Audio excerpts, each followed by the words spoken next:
Bagaimana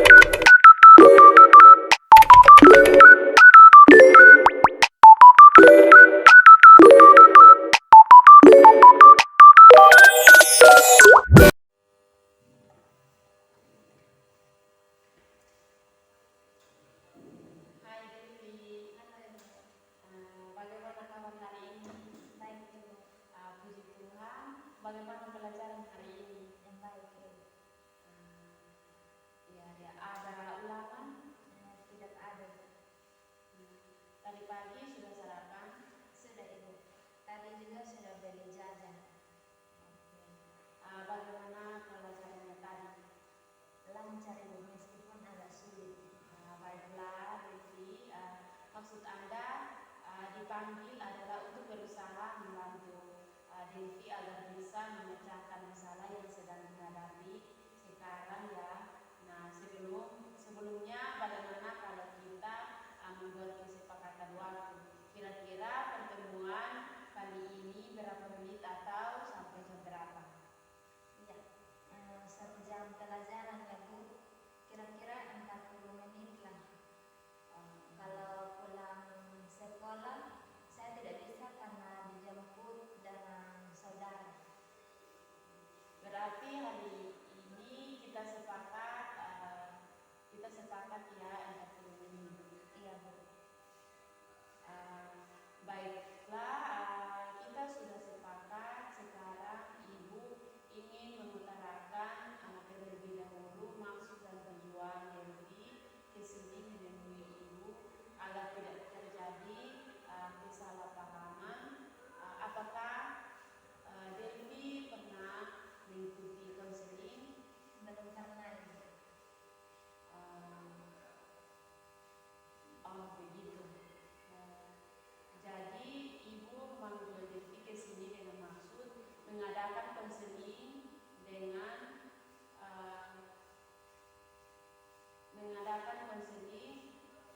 itu sendiri adalah pemberian bantuan yang dilakukan oleh konselor, yaitu kepada seseorang yang mengalami permasalahan yang biasa disebut dengan klien atau konseling.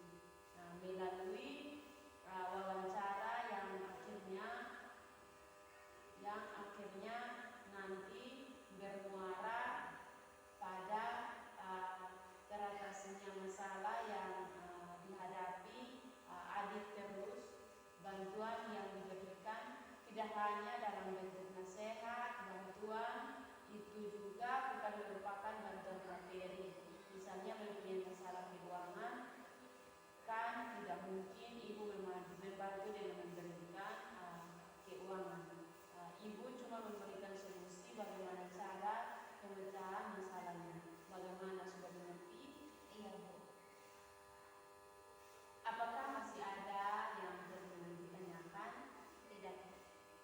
Baiklah, lebih jelas lagi, konseling juga memiliki asas kerahasiaan. Jadi permasalahan adik tidak akan diketahui oleh orang lain kecuali Ibu dan adik sendiri. Guru yang lain juga tidak tahu agar kita dapat mengungkapkan permasalahan yang dialami adik. Tentunya diperlukan keterbukaan dengan saya dan masalah itu dijamin kerahasiaannya. Bagaimana, ada yang mau ditanyakan lagi? Tidak ada, sudah jelas. Ya, baiklah. Tadi kan Ibu bilang kerahasiaannya terjamin. Jadi diharapkan Devi bisa terbuka mengungkapkan semuanya. Bagaimana, bisa? Iya, Bu. Atau ada sesuatu yang mengganjal? Tidak, Bu. Baiklah, Devi, apakah masih ingat kalau dulu pernah mengisi skala motivasi belajar? Oh, iya, Bu.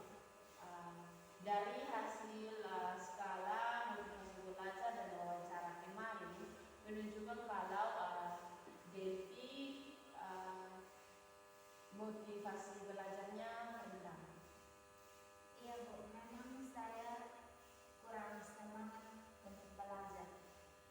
Baiklah,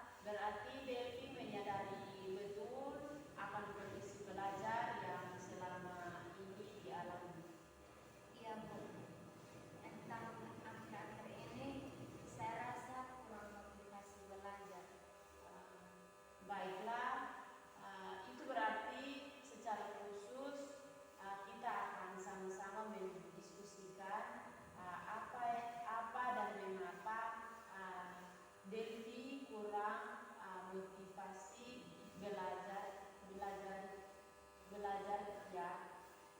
Iya Bu, saya setuju dengan hal tersebut. Baiklah, setelah itu menganalisis hasil angket motivasi belajar Delphi, maka dalam ketemu kita kali ini kita akan menggunakan pendekatan realitas yang terdiri dari 5 fase, yaitu yang pertama fase keterlibatan, yang kedua fase eksplorasi, yang ketiga fase keinginan, yang keempat fase kebutuhan, dan yang kelima fase persepsi. Ketiga eksplorasi arah dan tindakan, keempat evaluasi diri, dan kelima rencana dan tindakan. Bagaimana bisa Delphi? Bisa Bu. Delphi, semua tahapan itu dilakukan dalam beberapa kali pertemuan. Setiap pertemuan kurang lebih sekitar 40 menit itu, kurang lebih ya, tetapi bisa tergantung pada kesepakatan kita nanti beberapa menit. Bagaimana? Setuju. Sekarang kita masuk tahap berikutnya ya. Iya Bu. Sesuai dengan perkataan Ibu sebelumnya terkait hasil skala motivasi belajar Delphi, maka kita akan menggali mengapa Delphi bersikap demikian sehingga menyebabkan kurang motivasi belajar ya. Iya Bu. Maaf Delphi, apakah ada kaitannya dengan keluarga, teman, guru, atau dari diri Delphi sendiri? Saya sendiri Bu. Mengapa memang ada apa dengan keadaan diri sendiri? Malas Bu. Kan saya ikut klub basket ya Bu. Jadi saya sibuk dengan klub basket. Saya lebih suka bermain bola atau basket daripada harus belajar. Nilai saya juga tetap begitu-begitu saja. Kalau mau belajar, malas sekali Bu.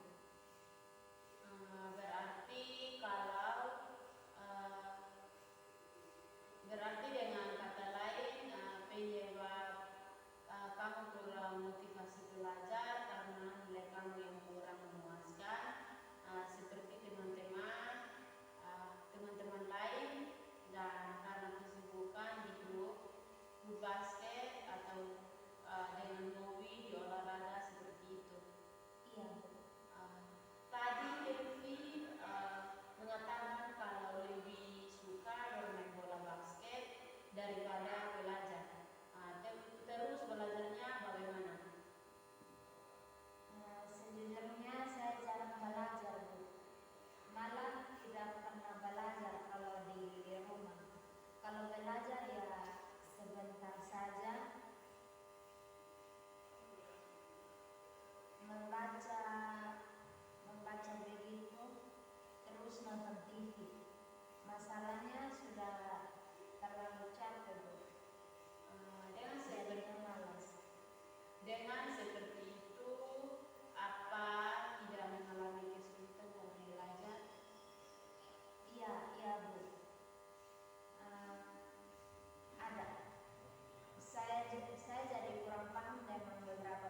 jadi berpikir kalau belajar memang ada perlunya, apalagi sekarang sudah kelas 11 Bu. Tanggung jawab sebagai seorang pelajar yaitu belajar. Kalau ingin mendapatkan nilai yang bagus, sekiranya melakukan belajar. Kalau tidak belajar, maka keinginan juga sulit untuk terwujud. Iya Bu. Sekarang sudah tahu keinginan kamu dan pentingnya belajar. Kalau kamu disuruh memilih ini, satu, saya tidak mau belajar. Yang kedua, saya mau tetapi tidak mau berusaha memulai belajar. Yang ketiga, saya akan mengusahakan untuk belajar. Yang keempat, saya akan mengusahakan sebaik mungkin. Yang kelima, saya akan melakukan apapun untuk dapat belajar. Kamu akan memilih yang mana untuk mengupayakan supaya keinginan kamu terwujud. Saya memilih nomor 4 Bu. Berarti kamu akan memilih mengusahakan sebaik mungkin supaya keinginanmu tercapai dan motivasi belajarmu meningkat. Iya Bu. Kadang kan merasa rugi tidak dengan sikap kamu yang kurang motivasi belajar. Sedikit Ibu. Tadi kamu bilang penyebab kamu kurang motivasi belajar dari prestasi dan dari diri kamu sendiri yang sibuk dengan olahraga juga. Iya Bu. Baiklah, kita akan masuk tahap berikutnya ya. Coba ceritakan selama ini apa saja yang sudah kamu lakukan untuk mencapai keinginan kamu itu. Saya mengikuti les privat dan belajar kelompok. Ada yang lain dilakukan itu misalnya untuk lebih memahami kosakata bahasa Inggris. Oh itu Bu. Saya ada Bu. Seperti apa itu? Membuat kotak-kotak kayak rumus-rumus, membuat kalimat dan menulis kata-kata yang sulit atau kata-kata yang sering muncul dan digunakan di soal Ibu. Terus kalau tentang kesibukan kamu, Sekarang saya mulai berhenti dari klub basket Bu. baiklah, terus Delvi sendiri dengan beberapa tindakan yang sudah dilakukan, bagaimana menurut Delvi? Apakah sudah cukup menunjang? Tidak juga Bu. Sekarang kita coba bahas satu persatu tindakan yang telah kamu lakukan. Tadi kamu bilang pernah mengikuti les privat. Apakah sampai saat ini masih dilakukan? Tidak Bu. Saya kelas 9 sudah berhenti dan ini mau cari lagi Bu.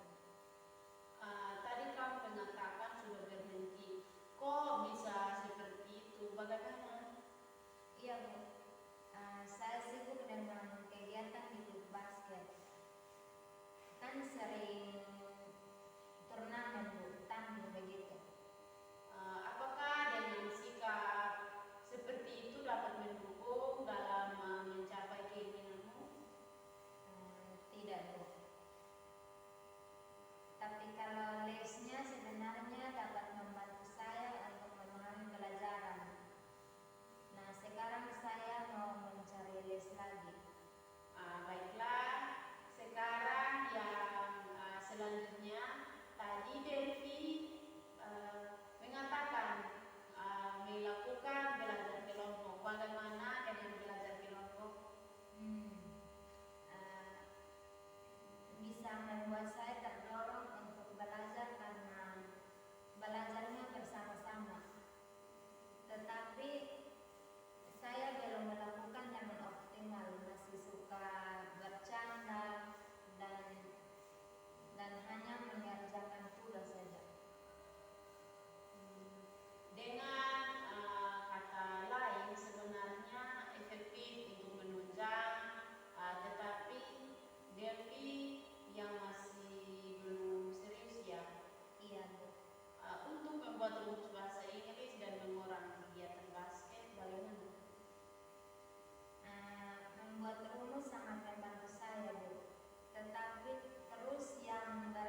Pembodohan untuk diri sendiri yang membuat dirinya tergantung pada orang lain dan tidak mandiri untuk mengerjakan sesuatu. Baik, Bu. Baiklah. Itu sampai fase 3 nih. Itu sampai fase 4. Salah paham.